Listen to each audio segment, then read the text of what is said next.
Well, aloha and welcome everybody. Very happy to be reconnecting with you today. It is May 29th, 2024.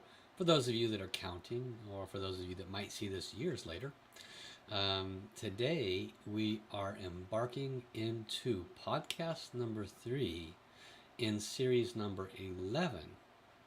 And in this series, we are focusing on divine flow. Now, if you're just tuning in for the very first time and you're not familiar with divine flow, in essence, it's a words that represent connecting to the soul world and being a recipient of a message, speaking out that message. So, channeling is what some call it. That's what I used to know it as, but currently I know it as divine flow. So, I did go into detail on what this is in the first on this series. And then last week we covered some of the do's and don'ts, the ins and outs of it, and the preparation to receive divine flow. So that if you wanted to do this on your own, then I gave you some snippets of what you can do to prepare yourself to have a successful divine flow. Now, the most important thing to understand is that when we are connecting to heaven, to the soul world, to our own soul, or to other souls that are out there that we might not be familiar with, it's very important to be able to discern the soul that you're communicating with, because it could very well be your mind, which is what we talked about last week, how to differentiate between your mind and talking to someone outside of you. Now, all things have a soul. Literally everything in all creation comes from Source, and Source is all things. So therefore, all things large, all things small carry Source, therefore all things have soul or spirit of Source within it. The reason this is important is because everything can talk to you. Everything has a voice. Everything has a message. Everything has experience. You say, wait a minute. So space, like outer space, has a soul? Yes. And more importantly, all of the small energy and matter that makes up space has a soul. And that little speck of energy and matter in outer space could witness a moon rock fly by, or could witness a satellite fly by. And that experience is impressed upon that soul. That impression can actually be accessed. You can actually ask, what is your experience? You can talk to trees, you can talk to animals, you can talk to just about anything. And therein lies the potential for problem. Because in this subject of divine flow, what in essence are we talking about? We are talking about communicating with energies, information, or energy that is outside of your little noggin. And when you open your spiritual channels to this opportunity to communicate outside of your brain, then there are opportunities for non-positive energies, entities, beings, whatever you might want to call it, to deliver messages. And so this leans back to the title of this subject matter: to whom or what are you communicating in your divine flow? Now, as has been shared, and I will remind you, every one of us has the same ability or capability to be able to receive a pure message from the source. The ability or capability can be significantly enhanced by clearing your spiritual channels, doing forgiveness practice, clearing your heart center, and practicing every day. All of this, again, we covered in the last 2 weeks. So if you missed any of it, then be sure and subscribe and go back and watch them, because it sets the foundation for today. When we practice every day, that's when you can start to discern who it is that you are talking to, what it is you're talking to. If we are not able to discern that, then it becomes trust as to, well, where is this message coming from? One thing to understand is that whenever you do a divine flow, you can request whom it is that you'd wish to receive information from. You can receive information from, for example, your source, God, whatever you want to call this source. You can receive information from your own soul. You can receive information from your ancestors. And you can actually receive information from things that are not what you might call tangible. Like your own soul you might think is tangible because you are you and you know you have a soul. But things that might not be tangible, that you might not think has a soul, such as an experience, right? Such as an event. All of these, just like that little speck of matter that I spoke about floating in space that witnesses a rock flow by or witnesses a satellite go by, that piece of space witnessed that. It then impressioned itself upon that space. And if you were to communicate with it, you would probably hear about that cool satellite that crossed in front of it. And it's the same that occurs for experiences. Everything leaves an impression. And you want to think of it like throwing a pebble in a pond. The pebble dropped to the bottom, 30, 40 seconds ago. But the effect of that pebble continues to radiate out throughout the entirety of the water. And if the water never ended, you would see that radiation out get smaller, smaller, smaller, but it could probably go for another quarter mile. And so what's my point? When you communicate with anyone or anything in the soul world, everything has received impressions from everything around it. Trees can live for thousands of years. Imagine the amount of information they're carrying. Birds, everything carries with it messages, information, and wisdom. It's really just a matter of tapping in. So when I talk about the subject matter for today, to whom or what are you connecting to in your divine flows, it works two directions. What are you asking to connect to? And if you're connecting or you're asking to connect to Source, for example, or your soul, is that who you're really connecting to? You see, there's two sides to what and whom are you connecting to. So the first side is the request process. Now, this requires you to open your heart and your mind quite a bit more. And what I mean by that is when you set up the invocation to start receiving a message, you want to be more and more and more clear on how to ask for it. Now, I'm not going to go into details today. I'm going to go into details in podcast 5 or 6 on how to set up an ideal flow to get the maximum results. But I'll give you snippets of information today. So an example might be, let's say you want to talk to the soul of your grandmother who crossed over because she always had the most amazing wisdom for you when she was alive, and now you have a predicament and you'd really like to talk to her soul. Okay? So, of course, you would call the soul of your grandmother because she's the one who's going to be offering the message that hopefully you'll be able to receive. But you also want to call the soul of your problem, because the base wisdom teachings is that everyone and everything come from Source. Everyone and everything has a soul. So we default to a thinking that that's just a physical thing. But the reality is that souls are not limited to physical. And so a thought has a soul. Now, a series of thoughts can form literally an event. And so the question of, the problem that you'd like to resolve an answer for, the problem itself has a soul.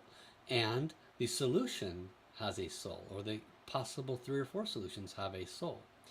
And one of the high-level wisdom teachings that is very important to understand is that every soul is here to serve. So if your problem has a soul, how could a problem be trying to serve you? Well, inevitably, when you start looking at things like everything has a soul and everything is trying to serve me, then you could solve a lot of your problems much, much faster. Instead of wallowing in that problem, instead of energizing it and giving it um, more empowerment by focusing and focusing and focusing on that problem, that negative, which is just empowering it, you could call the soul of that problem into the soul communication and ask it to serve you by telling you what you're supposed to get out of it. Also, you can call forth the soul of all the potential solutions to come, and they will come as well. Now, your conscious mind has no clue how to grab from these two pieces of information what is actually needed. Your conscious mind wants to analyze, it wants to project, it wants to assume. So when you're doing flow, when you drop into a flow, which again I taught on last week, I'm going to do a brief reminder here today, then you want to be able to uh, listen for the words, one word at a time. And especially when it comes to something like the problem to the solution to a problem, you have the problem, you want to talk to your grandma because she's always good with those answers, you don't have the solution. This is when you can test the accuracy of your flows. This is when you can test that you are learning and doing it the right way, because when you say dear my, and you start out with a few two words as I taught you last week, and you might say grandchild, this is your grandmother, and you speak the words. Now your brain could be going through this vacillation. Is it really me? Is it me? Am I making this up? But regardless, pause and follow the words. Because you already asked for the soul of the solutions to come, they came. Because you asked for the soul of the problem to be present and offer why it's here, it came, and it can offer you guidance as to why it's here. So when you connect and you say, to the soul of my grandmother, could you please offer me guidance? She has these tools to work with. And you can flow, and it can say, one of the things that you might not have considered is A, B, C. And if you do D, E, F, you could potentially have the solution you're looking for. And you open your eyes and, oh my God, I hadn't thought about that. That's when you know you're actually doing flow the right way, because you're not actually involved in that solution. You are simply listening to messages coming in from the field. You're speaking one word at a time. And when you follow that process, you actually have a very good possibility of flowing out an answer. I cannot tell you how many times I talk to clients and they ask me questions which I have no clue. I don't have any logical clue. I don't have any idea. Okay, about half the time I do have a logical set of thinking about what they're asking. And even though I have a logical set of thinking about what I would do or what might be the wisest thing, I still ignore it basically, and I listen to them fully, and then what do? I call forth all the souls that are necessary to be called forth that can assist with that divine flow. Now, the other part of this is, to whom are you connecting to? You can make requests to talk to your grandma, to talk to your soul, to talk to God, to talk to Jesus. You can make those requests. And as I shared last week, one of the most important things is the ability to discern their quality, their energy, their heart, their purity. Because when you connect to something that is not carrying the light of the source, then you want to be able to feel that. Yes, maybe we should be able to, but we can be fooled as well.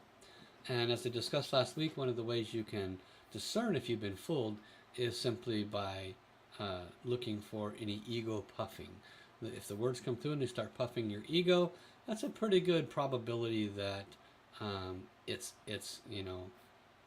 what would you call that? It's a charlatan, an entity that's kind of trying to piggyback in, and your question for yourself should be, where did this charlatan come from? What Where is there breaks in my frequency and vibration that might have allowed this kind of a negative energy in that is now trying to commandeer this flow so it can tell me something puffing me up. Clearly this doesn't feel right. Clearly this is not, my divine source creator. Divine might say very nice and beautiful things to you, but he's not going to puff you up where you feel like you're carrying watermelons under your arms, which is, an Iranian joke my buddy told me. So, when you connect, most of the time, I would say for me nowadays, most of the time, I call forth all the souls, but I don't ask which one wishes to speak. I usually say, choose which one is best available to serve this message, right? So then, this is more an advanced skill, not something you're going to get right away, but you got to start practicing this right away, and with time you'll get much better at it. So then what I do is, in my head, I'm asking, I'm waiting, and I'm like, who is this? Who is giving the message, right? And so I will hear, it's this person's brother, or it's this person's soul, or it's God, or it's, sometimes I might hear a specific, deity, being of light, it's this Buddha, or it's Jesus, or something like that. So sometimes it's not a physical world soul. Sometimes I will hear, this is the soul of the business. This is the soul of the project. This is the soul of the problem. So I will hear that as well. That's, again, is advanced. Very few people do that. I learned how to do that early on, and so I suggest you do that. When you connect, if you did not ask, God talk to me, or whomever, then listen. If you did ask for God to talk to you, then, use discernment to feel out the accuracy of the flow itself. But by following this pattern, you will be able to obtain a high level of accuracy. Okay? So, to whom or what you are connected to in your flow, in conclusion, you want to set everything up. You do that by calling forth all of the souls that can assist with the highest and most clear answer. You can call forth the soul of God, and call forth the soul of an individual, but you also call forth the soul of the solution and the problem. You would call forth the soul of anyone that's involved in the solution and the problem. You would call forth any aspect of this reason why you are looking for guidance, and then you ask them to choose a spokesperson to give you the message, or you can ask God, could you please give me the message? Then you clear your channels, and then you start to speak. Now I'm going to give you one example before we complete today. And what I'm going to do is I'm going to ask for, let's see. Okay, so my wife just flew off to Thailand to take care of her family. Her father passed away. She took my daughter. So I'm going to ask, what is the best thing that I can do to support them from here? Okay, let's find out. So to the soul of this question, what is the best thing that I can do to support my wife and daughter from here? Please come. To the soul of the highest and best solution, please come. And dear the source, my wife's soul, my daughter's soul, please come. And could you please collectively work together and guide me as to how I can best serve my family? Thank you. So now I close my eyes. I will chant a moment to clear my channels, and then I will speak. One word at a time.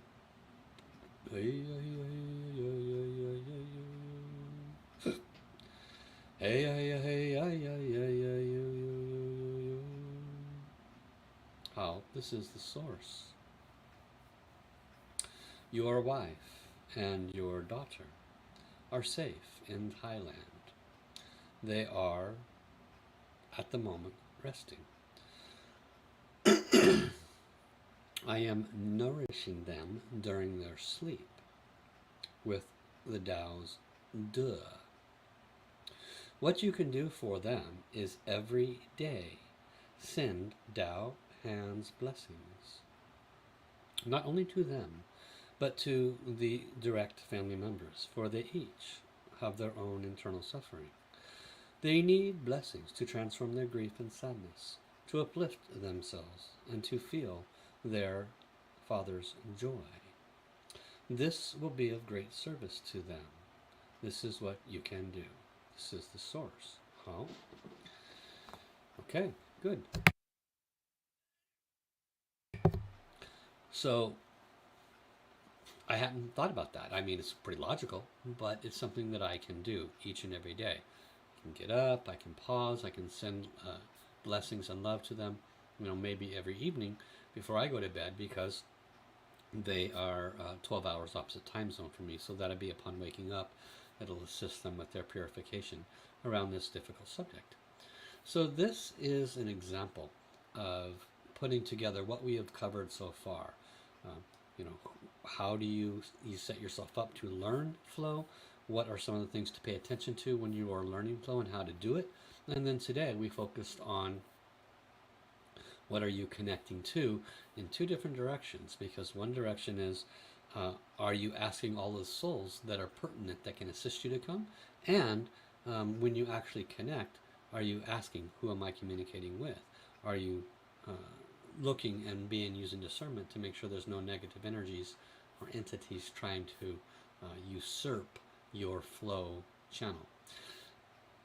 As has been shared in the previous two sessions, make sure you do a lot of heart chakra practice, and especially if you're not so confident with your flow and you want to make sure you get it right.